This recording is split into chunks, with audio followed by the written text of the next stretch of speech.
का यहाँ पर जिक्र किया गया।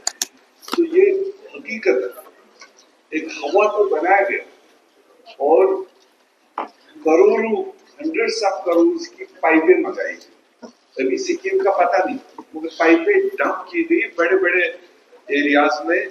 किस लिए ये पता नहीं। मैं आपको एक मिसाल देता हूँ। इसी विंटर में हमारे गांव में जबरदस्त एक्यूट पानी की प्रॉब्लम है। तो मैंने टीम लिया वहां पर पीएचई का। मैंने कहा ये देखो बर्फ भी थी। तो मैंने कहा देखो क्या इशू है। कहा साहब जहाँ से पानी हमारा आता है, जो सोर्स है और फिर एसआर में जाता है, उस सोर्स में आने वाली जो रास्ते में है बहुत सारे कनेक्शन इलीगल उठे हुए हैं। तो विद रिजल्ट एसआर में जाता ही नहीं। एसआर में नहीं जाता है तो गांव को मिलेगा क्या? इंजीनियर परेशान, उनके समझ में नहीं आया। एक ट्राइबल बाई खड़ा हुआ, उसको हम गुज्जर कहते हैं, वो खड़ा उस महफिल में। उसने कहा इसका इलाज मैं बताऊं। इंजीनियर को नहीं पता। उसने कहा मैं इलाज बताऊं, क्योंकि वो जो ऊपर से पाइपें आ रही उसका एक अलग एसआर बना हुआ है। वो एसआर बैठा हुआ है क्योंकि उसमें 20 पाइपों की जरूरत थी उसको कनेक्ट करनी। वो ना मिलने की वजह से वो एसआर अगर चालू हो जाएगा तो ये एसआर अपने आप सेफ रहेगा। इंजीनियर कहने लगा पाइपें कहाँ, वो एस्टिमेट बनाने लगे। वही गुज्जर पे खड़ा हुआ, उसने कहा पाइपों की चिंता मत करो, 100 पाइपें तो मैं दे दूं, मेरे पास पड़ी हुई।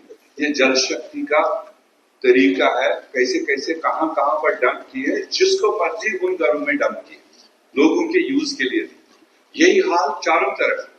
तो खैर मैं तो इस सारी चीज पर अगर हम इलाके की बातें करेंगे तो बहुत सारे एरियाज है। लिफ्ट इरिगेशन से लिफ्ट स्कीम की भी बात वहां पर बहुत सारे लिफ्ट करने की उत्तरी इलाकों को डिपार्टमेंट ने इनिशिएट किया, मगर अभी पाई तकमील पर कुछ भी नहीं पहुंचा।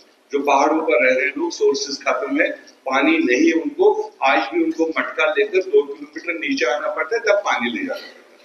ग्राउंड वाटर की बातें की गई, वो भी जो पुराने ग्राउंड वाटर के वेल्स खुदे गए थे वो सब बेकार पड़े हुए, उनकी जगह खाली है।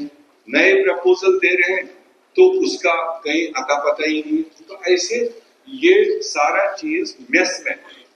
तो मैं पीएचई को देखकर खाली मिनिस्टर साहब से गुजारिश करूंगा, हमारा एक खूबसूरत वेरीनाग इलाका है, चश्मा है, जैसे यहाँ बात हुई है कि इन्हीं एरियाज पर तो लोग डिपेंडेंट है, मगर उसमें हजारों पाइपें मतलब उससे उठाई जाती है, जिससे न तो चश्मा रहा तो न तो चश्मे का पानी किसी के लिए रहा।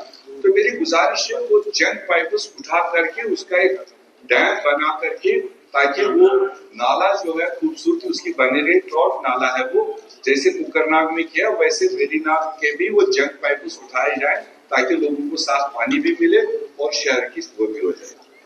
मैं सब इरिगेशन की बात करूंगा। 2013-14 में गवर्नमेंट ऑफ इंडिया ने लेफ्ट ब्रिंगी नाम से 16-17 करोड़ रुपए सैंक्शन किए और मैंने भी सवाल पूछा था, डिपार्टमेंट ने लिखा है कि 90% कंप्लीट और 10% इनकम्प्लीट। मैं चाहूंगा मिनिस्टर साहब अपना एक टीम बिठा दें। 13-14 का प्रोग्राम है, आज तक भी वो कंप्लीट नहीं है और 90% जो कह रहे कंप्लीट है, ग्राउंड पर देखे तो वो 50% के बराबर भी। अलाइनमेंट गलत और उसका जो फीडिंग एरिया है वो तय कर रहे हैं। जो पाइन के उसके 10-12 गांव है उनको इरिगेशन नहीं मिलता है तो वो पूरे साल सड़क पर होते हैं। तो मेरी गुजारिश है कि उसके लिए टीम बिठा दे कि क्या हुआ उसकी, अगर वो फेलियर है तो एक ऑल्टरनेट दे। अगर उसी को सुधार कर सकते हैं, इस आने वाले इरिगेशन सीजन में लोगों को वो इरिगेशन का फायदा मिलना चाहिए।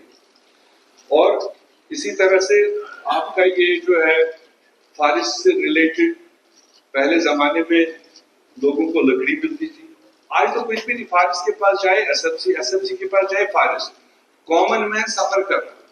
मैं सिंपल मैं चाहूंगा कि फॉरेस्ट मिनिस्टर साहब कोई पॉलिसी बनाए जिससे आम आदमी को चोरी दरवाजा न इख्तियार करना पड़े। ये प्राइवेट मार्केट में खरीद नहीं सकता है। एक डिपार्टमेंट की तरफ से एक पॉलिसी बाजी हो जो एवरेज आदमी को वो फीड हो सके। और इसी फॉरेस्ट के जरिए से ये जो FRA फॉरेस्ट राइट एक्ट, और जिन लोगों के लिए, जिन पसमानदा लोगों को ये हक देने के लिए बनाया गया था, गवर्नमेंट ऑफ इंडिया ने बनाया, मैं यहाँ नहीं कहूंगा